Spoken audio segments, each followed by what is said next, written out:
And we're off to the races. Congressman Coffman, thank you so much for your time. Appreciate it. Oh, thanks for having me. I appreciate it. Real quick, I want to start out Sure. with the blowback that President Trump has gotten over Charlottesville. I mean, the both sides comment. Where do you come down on that? Well, when you have a vehicle, the intention of the driver is to cause mass casualties. It's a terrorist attack. And this happened to be a domestic terrorist attack because it was on our soil by an American citizen. And the president should have simply said that and gone no further. Yeah. I mean, if you could talk to the president about it, I mean, what would you say about the words that he chose? Well, I think that the president certainly has been right to condemn terrorist attacks overseas where Islamic terrorists have used vehicles to do the same. And so what is the difference here? I mean, you had somebody do it for ideological reasons. And so it should have condemned it just on that basis. Do you feel like he's offering comfort to white supremacists, the people who staged the protests in Charlottesville? I don't think he's clear, and I think he needs to be clear that this was a terrorist attack on American soil, and it's to be condemned accordingly. That being said, I mean, we've seen Democrats, including Diana DeGette, move for censure of the president. Is that a step too far in responding to him? Oh, I think so. I mean, I think the president has, if there are many sides, it's the president's presentation where he's kind of gone back and forth. I think in his last statement, I think he did condemn it. I think there's a question of clarity, but I think what Congress needs to focus on is getting our work done. And right now, we've got an awful lot of work to do when we go back. Let's switch gears and talk about healthcare. So you're trying to work on a bipartisan Sure. approach to healthcare. I mean, that seemed like sort of the taboo back burner option moving into this debate to listen to Republican I mean, I think leadership. that there are some things that may not get bipartisan support, such as reforming the Medicaid expansion program that I think is essential, changing it into a block grant, a 50-50 split between the federal government and the states, and having a work requirement in there similar to what we've done previously in welfare reform for able-bodied individuals who are above the poverty line without dependent children who are eligible for that specific program that was created under Obamacare. But I do believe that the health insurance part, which I think is time sensitive, individuals are paying way too much for their health insurance. The health insurance exchanges are not working. And in fact, they are failing. And so we need to fix these things. And so I'm a part of a bipartisan working group of about 20 Republicans and 20 Democrats who have come together to try and bridge the partisan divide in Washington, D.C. And we're trying to work on a number of issues, but certainly health care is one of them. And our priority is to try and stabilize the individual market. I don't think that this is an issue that the Congress can just walk away from and just say, oh, we tried, it didn't work, let's go on to something else. I think we owe it to the American people, to particularly those individuals that don't get health insurance from their employer, that aren't on a government program, that have to purchase it on their own. I think they are bearing the brunt of this, and we have a responsibility to help them. How do you go from a 90-10 split, federal to state, to 50-50 without states deciding they can't afford it and people losing coverage that they got under? Well, you have to phase it in. And so the way I propose in my legislation to do it is to say, let's go to 2020, it levels out at 90%. And anybody who's on in 2020, going into 2021, will stay at the 90-10. We will fund them at 90%. But all new entrants then will come in at 50-50. And so as long as those people are on, they'll be funded at 90%. But again, new people. So I think that this will be a phased approach, and I think it ought to be moved to a block grant, and I think there ought to be a work requirement there. What do you make, as someone who's working on a bipartisan approach to healthcare, what do you make of this whole Hickenlooper-Kasich show that's going on right now? Well, I think whenever you have people that are talking about working together on a bipartisan basis, I think it's positive. I mean, the problem that we have, I think, in the Congress is the polarization, and that too many people are follow along ideological partisan lines, and compromise has somehow become a pejorative. But I don't know how you don't compromise how you never compromise if you're going to govern. And the fact is, compromising isn't giving up your principles. It's just achieving them at maybe a slower pace, but it's advancing the country's interest. Is it important to be able to say at the end of this, we repealed Obamacare, or is that a place where you're willing to compromise? Well, I think that the reality is, where I differ is it can't be done at once.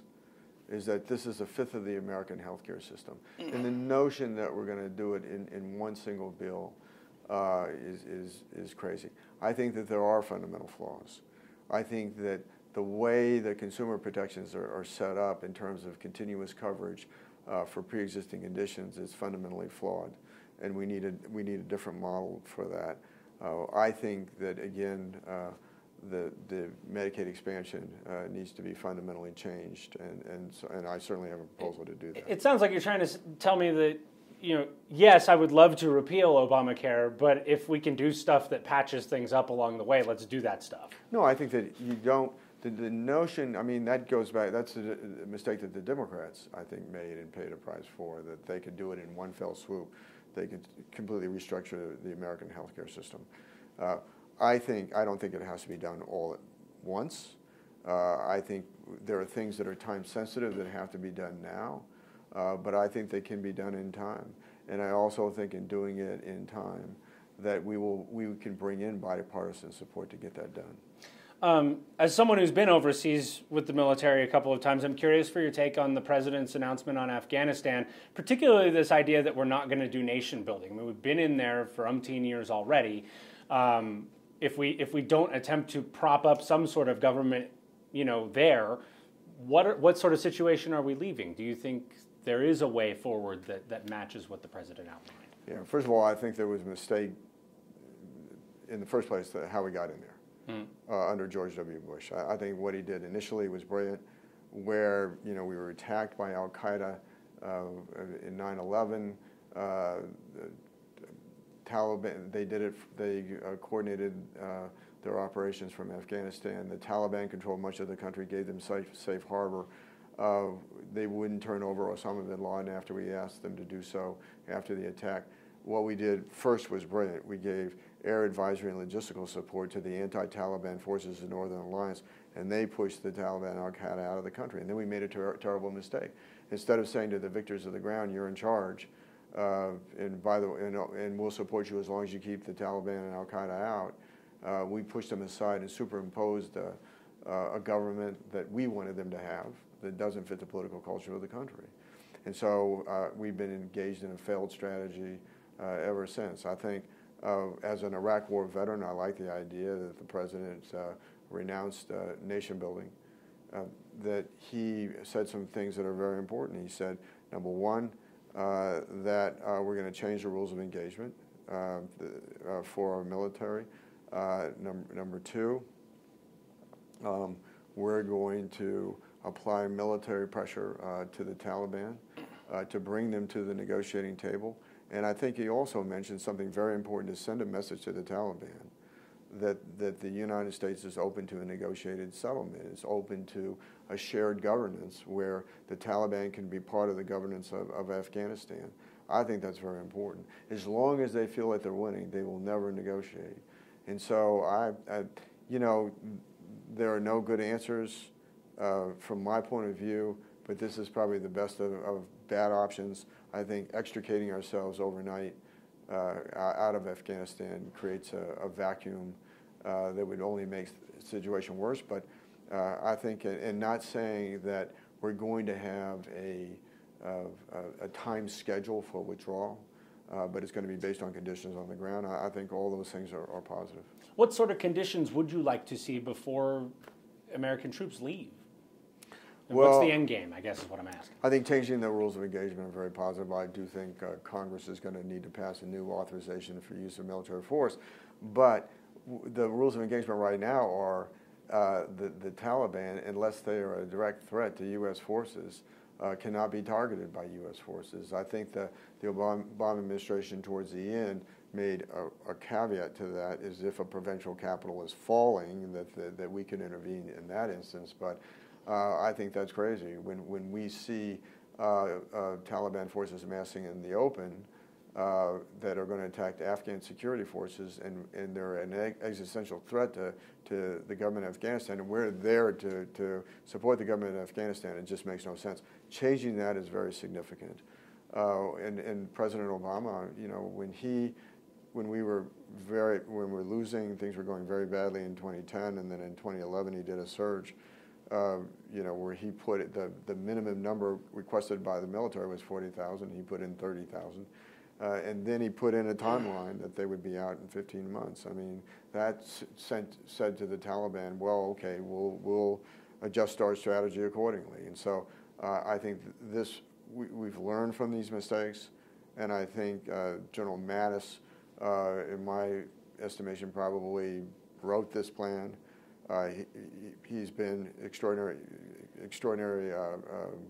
Marine Corps general, and so this is the best of bad options. And it reminds me in Vietnam, I didn't serve there, but in 1972, when President Nixon wanted to extricate U.S. forces from Vietnam, and and the North Vietnamese didn't want to come to the negotiating table, he did Operation Linebacker, which was a bombing campaign in North Vietnam, and brought them to the negotiating table to essentially be signatories to a peace agreement to get the United States out of that war.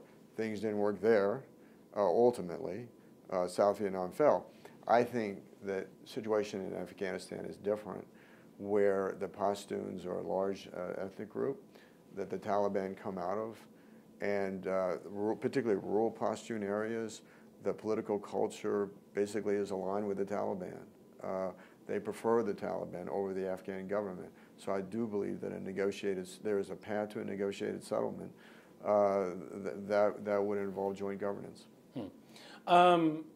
Switching gears back to home a little bit, do you find yourself kind of biting your nails when you see the president's going to have a big campaign-style rally? Because he seems to have a very different tone on that sort of stage than he does, you know, on script, on message, like he was when he was talking about Afghanistan.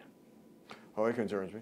I mean, I think, you know, is he going to attack Senator Flake in Arizona, who I believe could win the general election, where potentially the individual that President Trump supports might not be able to win. So, and the fact that the president is so engaged against members of his own party, I think is concerning. I mean, how do you see getting things done under a Trump administration, between the Trump administration and Congress? If this I is the really sort of do. tug of I war? really appreciate the fact that General Kelly is in the White House. I think that's very important. I think that probably the exit of Steve Bannon was a decision by former Marine Corps General Kelly. I guess once a Marine, always a Marine.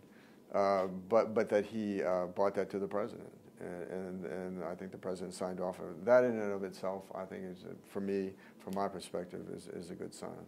Yeah. So you're heartened to see some more teleprompter Trump? You'd be okay with more of that? I think the president said once, I could be presidential and it'd be very boring. Mr. President, I'm ready for boring. Well put. Mitch McConnell came out the other day pushing back too, saying most news is not fake. Would you agree with the majority leader? Absolutely. Is it? Yeah, what do you make of the culture that we're going through right now? It's very different. I think that on one hand, I think there are a lot of Americans that see that like the I don't want to say impulsive nature, but like the directness. Sort of the non-politician president. I think that his key supporters absolutely love that. I think perhaps there's a time for that, but there's also a time I think that requires more serious, a president that's more deliberative. And so I think with General Kelly in the White House, I'm obviously hoping for change. And it'd be interesting to see. I don't know what the president's going to say tonight. I thought he was very successful last night, and it'd be interesting to see, which President Trump shows up to the rally. All right, Congressman Coffman, thank you very much for your time. Thank you, I appreciate it. Appreciate it as always.